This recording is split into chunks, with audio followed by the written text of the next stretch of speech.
Karam na Diyos, kaysa naglabay ng 60 anyos, para si Jonas patay sa mga karasyon. Kumain na rin po. Si Jonas, sukoy na sanggay, kay kauyan-uyan ko rin eh. Classmate kami di kang grade 1 dito sa grade 6. Kumay na sa to influencer, na tumapiulo passport sa to influencer, si Jonas. Kaya influencer na niya. Elementary pala kami, kaya ginukot pangalakal. Nangawat kami butilya.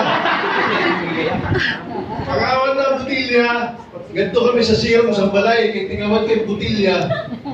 Balay na yan eh. Sino ba itong balay? Hindi mabutol ng pulis. Hintabok kami. Ay daw. Nangawat ka butilya no.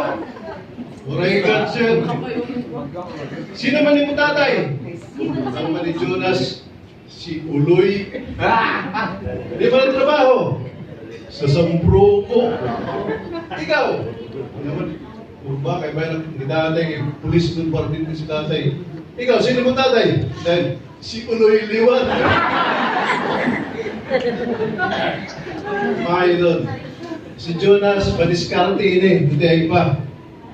Kaya sa amon classroom, may naradari siya ng kawil. Para pangawil siya, may classmate kami, ang nakawil niya, si Yulo din eh. Yan si Jonas, babaero na rin sa tuba. Grade 1 pala, alamang maestra, si Mrs. Kanyada, may namin classmate ng babae ng tinangis. Naman ang tinangis ka. Nagsinuka pagod, kinaman. Kaya ginaruman ng ni Jonas.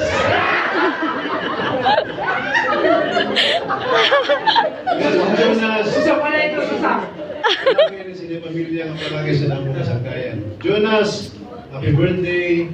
Yan, may you have many more birthdays to come. May kalibot sa pagkakas sa grupo. Malanggay mong pamilya. Kaya pamilya, pinaka-importante sila talaga bagay. May daga na ako. Ako may daw apo sa lahat. Si Bert, suray pa ako. Iniwala ni mga apo.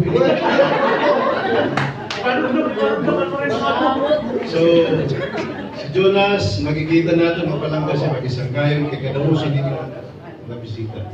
Ano? Jonas, congratulations and happy birthday again. Thank you.